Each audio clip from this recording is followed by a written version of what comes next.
को रुकावट समझा और त्याग से उसका सम्मान किया, लेकिन भोग नहीं किया। दूसरी बाधा, हनुमान जी की बुद्धि का परिचय देवता लेना चाहते थे, नाग माता सुरसा को भेजा, जिसने मुंह बढ़ाया हनुमान ने और अपना शरीर बढ़ाया। ये दूसरी बाधा कौन सी थी? अहंकार की, मैं बड़ा हूं कि आप बड़े हो संसार में। तो इस बाधा से हनुमान ने कैसे इसके ऊपर विजय प्राप्त की? एकदम छोटे हो गए, सुरसा के मुख में चले गए, फिर बाहर निकल आए। तो सुरसा का वचन भी पूरा हुआ और निम्रता से अहंकार के ऊपर विजय प्राप्त की। तो भक्ति में ये दूसरा बाधा है। तीसरी बाधा, सिंह का छाया ग्रहणी आई, जिसने हनुमान की गति को रोक दिया, उसको नीचे खींचने लगी। ये ईर्ष्या तीसरी बाधा है। जो दूसरों का दोष देखने लगते हैं तो भगवान तो भूल जाते हैं, दूसरों को पकड़ के नीचे खींचने में समय व्यर्थ जाता है। हनुमान जी ने उसको हृदय में जाकर ईर्ष्या को हृदय से ही निकाल दिया, उसको मूल से मार दिया और आकाश मार्ग से उड़े। तब लंका में पहुंचे, लंका का निरीक्षण किया और फिर जब रात को छोटा रूप धारण करके संध्या काल को लंका में प्रवेश कर रहे थे तो लंका की वास्तु देवी, लंका की स्वामिनी लंकनी ने उसको चोर कहा। तो हनुमान ने उसको असल में क्या कहा कि चोर तो है रावण जो सीता को चुरा के गया है, मैं तो सीता का पता लगाने जा रहा हूँ, तो चोर कौन? तो उसको थोड़ा उल्टा हाथ मारा, उसके मुख से खून निकला और उसने कहा ब्रह्मा जी ने मुझे कहा था, रामदूत जब ऐसे आपको हाथ मारे और रक्त निकले तो समझ लेना कि लंका का विनाश होने वाला है। अब आशीर्वाद है बेटा, आप जाओ, आप अपने काम में सफल हो। तो ये चौथी बाधा भी कौन सी थी, कल आपको अगर ध्यान में रहे तो ये, हम जब भक्ति के रास्ते में चलते हैं तो हमारे अपने सज्जन संबंधी मित्र कहते हैं कि अब तुम खराब हो गए हो, सारा दिन अंदर जाते रहते हो, हमारी पार्टी में नहीं आते हो। तो ये हम सही रास्ते पे हैं, कहते नहीं तुम गलत रास्ते पे चले गए हो। तो ऐसे लोगों से भी सावधान होना चाहिए और उनको थोड़ा सा अपने काम में रहना चाहिए, केवल उनकी बातों में आके भगवान का संग नहीं छोड़ना चाहिए, क्योंकि सारी दुनिया तो छोड़ेगी संग, लेकिन भगवान तो सदा साथ रहने वाले हैं। तो इसके बाद हनुमान जी लंका के अंदर प्रवेश करके रात को सीता की खोज करते हैं और रावण के भवन में तो सीता मिलना मुश्किल था और मिली भी नहीं। तो ये चार बाधाएं रास्ते की थी भक्त के। और फिर विभीषण से मुलाकात होती है जो राम भक्ति कर रहे हैं। कैसे कर रहे हैं? हनुमान जी को क्या बोला विभीषण ने, जैसे दांतों के बीच में जीभ रहती है, ऐसे इन असुरों के बीच में मैं राम नाम का सुमरण कर रहा हूं। और फिर उसने संकेत से बताया कि अशोक वाटिका में सीता को रावण ने रखा। तो कल यहाँ तक की कथा को हमने श्रवण किया था और अब हनुमान जी उसी अशोक पेड़ के ऊपर बैठे हैं और अब निर्णय करना चाहते हैं कि मैं जिस जनक सुता राम वल्लभा सीता को ढूंढने आया हूं, क्या यही है? क्योंकि एक भक्ति रसामृत सिंधु में श्री रूप गोस्वामी लिखते हैं कि जब भक्ति की लता निकलती है ना तो उसके साथ घास भी निकलता है। जैसे गेहूं का हरा हरा पौधा निकलता है तो साथ में हरा घास भी निकलता है और दोनों एक जैसे लगते हैं। तो ऐसे नहीं है, जब तक सही माना में भक्ति की पहचान न हो जाए तब तक दूसरे किसी चीज को पकड़ लेने, सावधान होना चाहिए। तो ये भक्ति में भी बहुत बड़ी सावधानी है। तो हनुमान कि हम ढूंढने आए हैं भक्ति प्रदान करने वाली सीता को, तो क्या यही सीता है? तो वो प्रतीक्षा कर रहा था कि सुबह जरूर उठेगी तो सूर्य को नमस्कार करेगी। सूर्य वंश की ये रामचंद्र की प्रिय है तो सूर्य को नमस्कार करेगी। और सुबह को हनुमान जी ऊपर छोटा रूप धारण करके बैठा हुआ था तो देखता है कि रावण बड़ा सुंदर वस्त्र आभूषण पहनकर, बहुत सुंदर अपनी रानियों को साथ में लेकर, कई देव कन्याएं हैं, ऋषि कन्याएं, मनोदरी आदि को लेकर सीता जी के पास आया। और आते ही उसने सीता जी की कहा, देखो इतनी सारी मुझसे प्रेम करती है, ये सब तुम्हारी सेविका बना दूंगा, तुम केवल एक बार मेरी ओर देखो, मेरी ओर एक बार केवल देखो। उस वक्त सीता जी ने एक घास का तिनका उठा के अपने और रावण के बीच में रख दिया। इस तिनके रखने के ऊपर बहुत से आचार्यों और संतों ने बहुत से भाव रखे हैं कि तिनका क्यों रखा सीता जी ने बीच में। कहते हैं नारी को अगर किसी पर पुरुष से बात करनी हो तो अपना पिता या भाई साथ में हो तो उसकी सुरक्षा से बात होती है। तो जानकी जी तो पृथ्वी की पुत्री है और ये घास का तिनका भी पृथ्वी से उत्पन्न है, तो ये सीता जी ने अपना भाई मानकर बीच में खड़ा कर दिया कि ये मेरा भाई है, इसके सामने में इसको देख रही है और नहीं देख रही है रावण को। तो दूसरे महात्मा ने लिखा कि सीता जी कहना चाहती है कि रावण तुम्हारे को मैं इस तिनके के बराबर भी नहीं समझती। तुम अपने आप को बहुत बड़ा लंकेश कह रहे हो, बहुत बड़ा शक्तिशाली वैभवशाली कह रहे हो।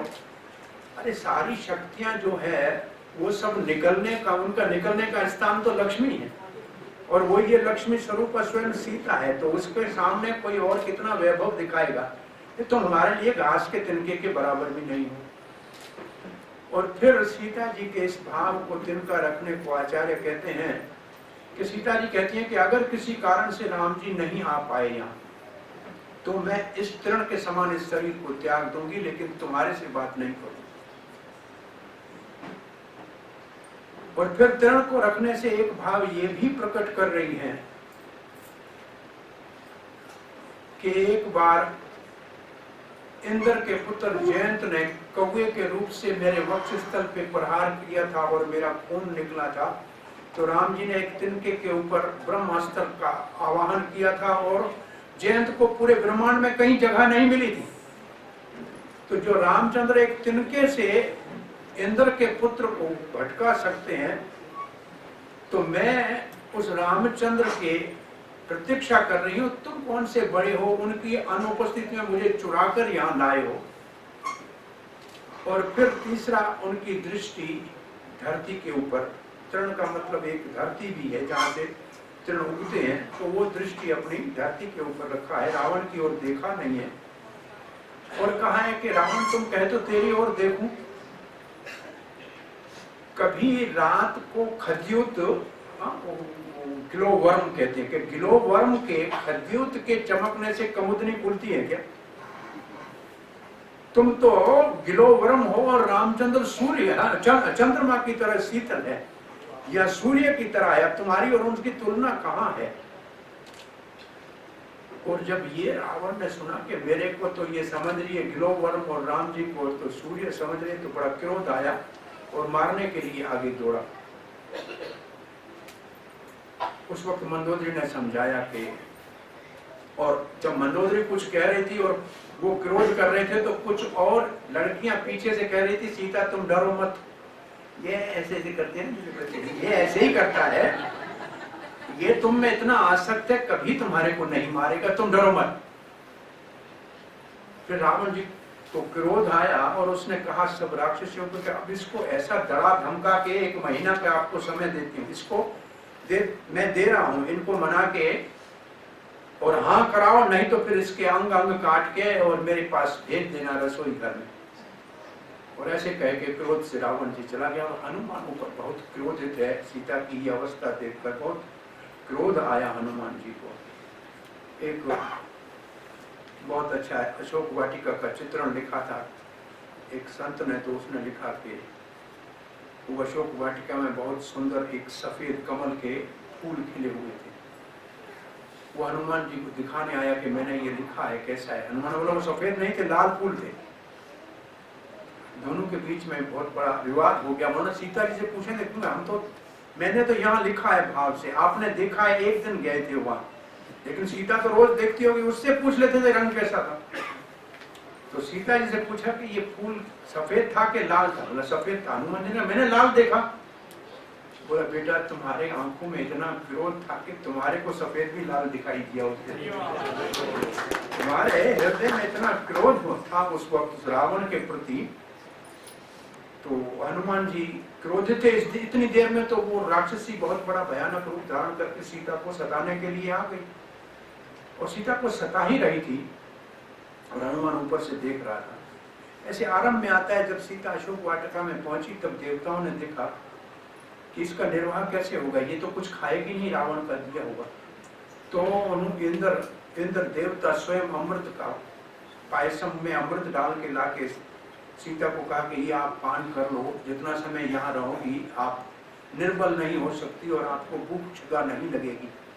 तो उसने कहा कि ऐसा तो नहीं है कि आप रावण हो और मैं तो नहीं इनका कुछ अन्नपान करूंगी।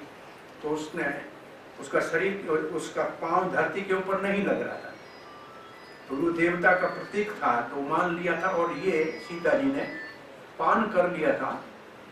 और वस्त्र भी सीता जी को जब अरण्य कांड में शुरू होता है, जहां से अयोध्या कांड समाप्त होता है, तो सीता राम लक्ष्मण तीनों अत्रि ऋषि और अनुसुईया के आश्रम में जाते हैं चित्रकूट से आगे।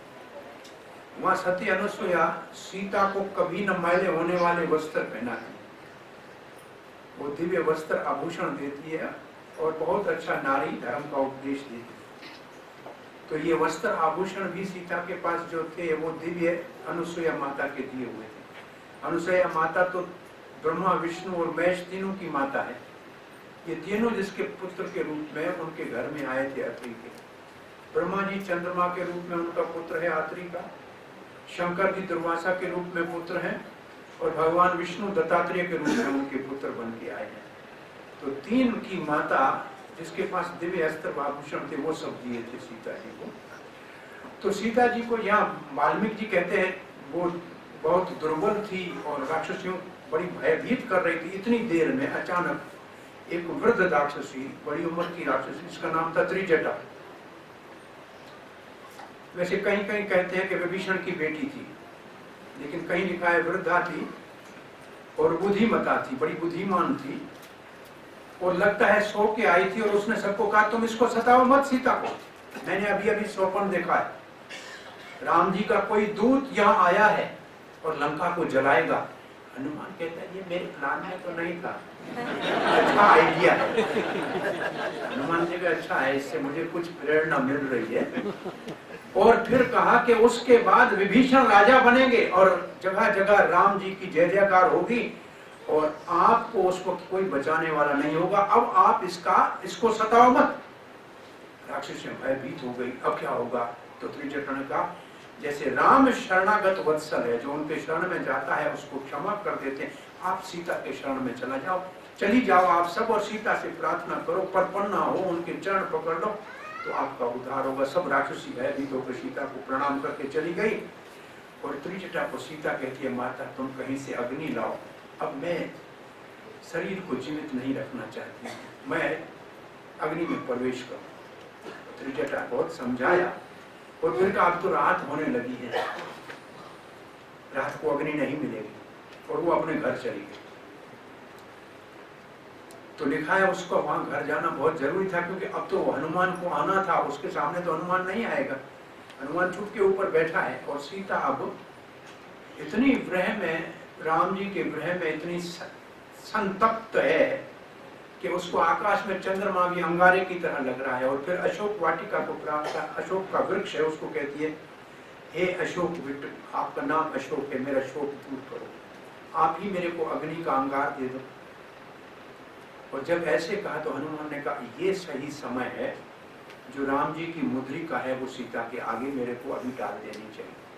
उस वक्त ऊपर अशोक वाटिका से उस मुद्रिका को नीचे हनुमान जी ने सीता के सामने गिराया और सीता ने समझा कि सीता जी समझ दिया कि अशोक को वृक्ष ने मेरे को कोई अंगारा दे दिया जलता हुआ, क्योंकि अंगूठी के ऊपर जो मणि थी वो चमक रही थी। तो उसने उठाया, बोला ये जला तो नहीं रही है, बहुत शीतल है।